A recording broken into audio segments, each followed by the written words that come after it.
Now that we have the information superhighway, we can throw out into the open our screams, our cries for help so much faster than we could before. Our pleas become computer blips, tiny bits of energy traveling through razor-thin wires, traveling through space, to be left for someone to decipher when they find the time. The other day, I got my messages out of voicemail. John told me to call me at the office between 10:30 and noon. Mike left me his pager number. Lori told me to check my email. So I first returned John's phone call, but he wasn't there, so I left a message with a coworker. And then I paged Mike. I listened to a beep and then dialed my own phone number. I got online, checked my email, read a note from Ben, emptied out the voicemail, junk mail, realizing I didn't actually get a hold of anybody. I called my friend Sherry, but I got her voicemail, so I said, "Hi, I haven't talked to you in a while." At which point I realized there wasn't anything left to say. So, we should really get together and talk. Now that we have the information superhighway, we can throw our lives out in the open so much faster than we could before. But what if we don't want to communicate? Leaving messages, voicemails, emails, pager numbers, forgetting to call back. What if we forget how to communicate?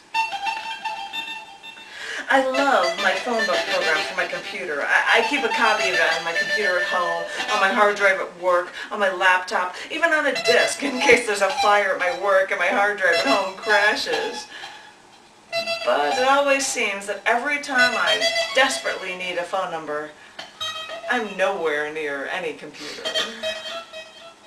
Now that we have the information superhighway, we can throw our lives out into the open so much faster than we could before.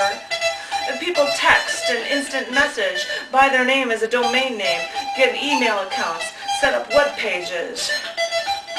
And I've got all these things, but my phone still isn't ringing off the hook. It's like I've gone fishing, put out the bait, and no one's biting. I wanted to get in touch with an old friend of mine from high school, Vince, but we lost touch. So I searched the internet for him with no luck, so I figured I'd probably never find him. And the thing is, his parents lived in the same house they always did. I could just look up his parents' number in the phone book, call, and say I'm an old high school friend of Vince's. But I never did. And then I realized why. You see, I could search the internet for hours and no one would know that I was looking for someone. But now, with a single phone call, I'd make it known to his entire family that I wanted to see him enough to call after all these years. And I didn't want him to know that. So I never called. Now that we have the information superhighway, we could throw everything out there so much faster than we could before. But then the question begs itself, who is there to listen?